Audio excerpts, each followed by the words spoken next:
Good morning students, कैसे हैं आप सब? ठीक है, अच्छे से। So students, welcome to our economics class. ठीक है, सो आज आपका पहला इकोनॉमिक्स क्लास है। ये क्लास जो है जेके बोर्ड 11th इकोनॉमिक्स के लिए और सीबीएसई क्लास 12th इकोनॉमिक्स। ठीक है, जो 11th का इकोनॉमिक्स जेके बोर्ड में उसमें पेपर बी है और जो सीबीएसई क्लास 12th है उसमें पेपर ए है। सो दोस्तों, प्लीज स्टूडेंट्स आप जो ये वीडियो शेयर कर दे अभी। सो चलिए आज का क्लास जो हम स्टार्ट करते हैं। आज हमारा पहला जो चैप्टर है that is what Indian economy on the eve of independence. तो इंडियन इकोनॉमी की क्या हालत थी on the eve of independence. मैंने ऑलरेडी सब कुछ बोर्ड पे लिख के रखा है ताकि टाइम जो है वो लिखने में वेस्ट ना हो। सो चलिए वीडियो जो है स्टार्ट करते हैं। ठीक है, सो स्टूडेंट्स आपको पता है कि जब ब्रिटिश रूल था इंडिया में, दे रूल्ड फॉर ऑलमोस्ट 200 ईयर्स। तो आप सबको पता है कि जो ब्रिटिश हुकूमत थी इंडिया में वो ऑलमोस्ट 200 साल के लिए थी। ठीक है, फिर जो है इंडिया को अपनी आजादी मिली 1947 में। इंडिया को आजादी कब मिली? 1947 में। We already know this.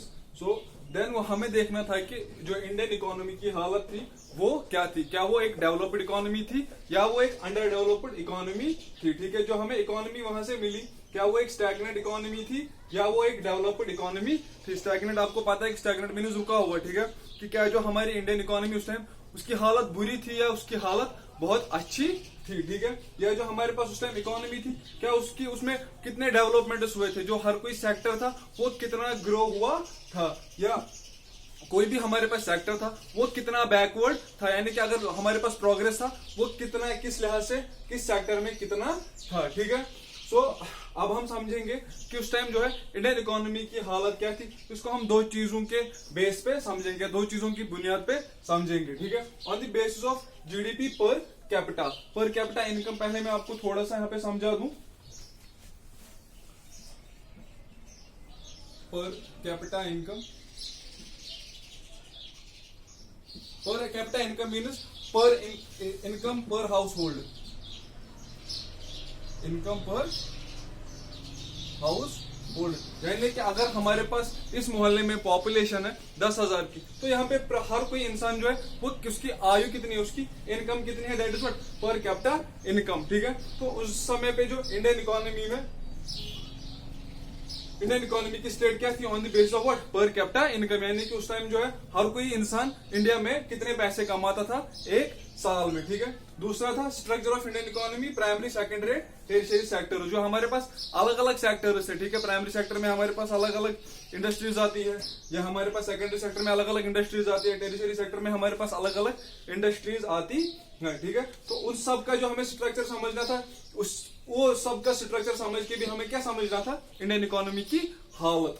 ठीक है, सो पहला जो हमारे पास यहाँ पे है growth level of Indian economy in terms of per capita income. ठीक है, तो आप यहाँ पे देखेंगे पहले हम कैसे समझेंगे on the basis of GDP per capita income. यानी कि क्या जो हमारे पास उस टाइम इंडियन इकोनॉमी की हालत थी वो इन टर्म्स ऑफ जीडीपी क्या थी। ठीक है, तो जब आप देखेंगे, जब हमारे पास डेट था 1950 या 1951, हमारे पास जब डेट था कौन सा 1950 टू 1951, तो आप देखेंगे ये सब में जो इनकम थी पर हाउस होल्ड या पर कैपिटा इनकम थी वो थी जस्ट 7,114 रुपीज। तो वो फिर बढ़ के 2011 और 2012 में बढ़ के हो गई कितनी, 41,255। ठीक है, तो डाटा हमारे पास हमेशा एग्जैक्टली डाटा नहीं रहता है। हमारे पास जो है डाटा कई बार जो है डाटा वेरिएशन करता है, बट हम जब ऑन द एवरेज लेते हैं, ठीक है, तो हमें सब चीजें कंसीडर करनी पड़ती है।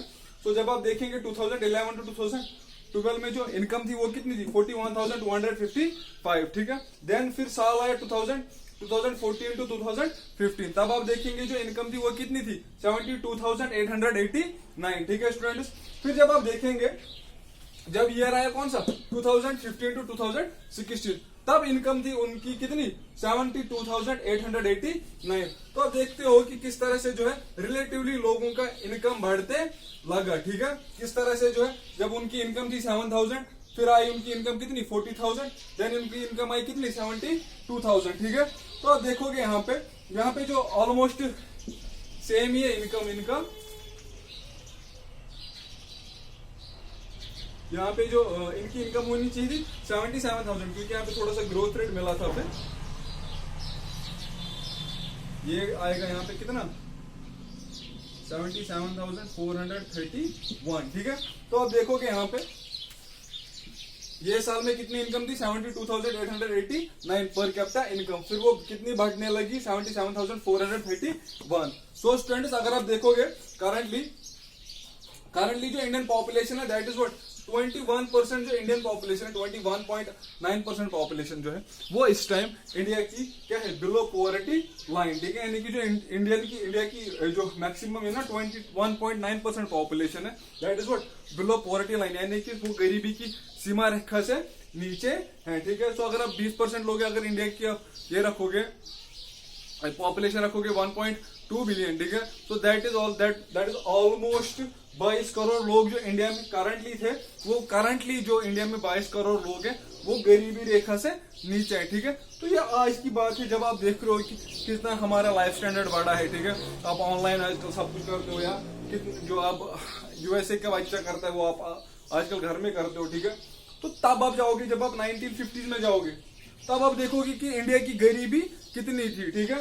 सो सिंपली आपको ये डाटा समझना होगा कि किस तरह से जो है उस टाइम जो है हमारी जो इंडियन इकोनॉमी थी वो कितनी ज्यादा स्ट्रगलिंग थी, जो इंडियन इकोनॉमी थी वो कितनी ज्यादा स्ट्रगल में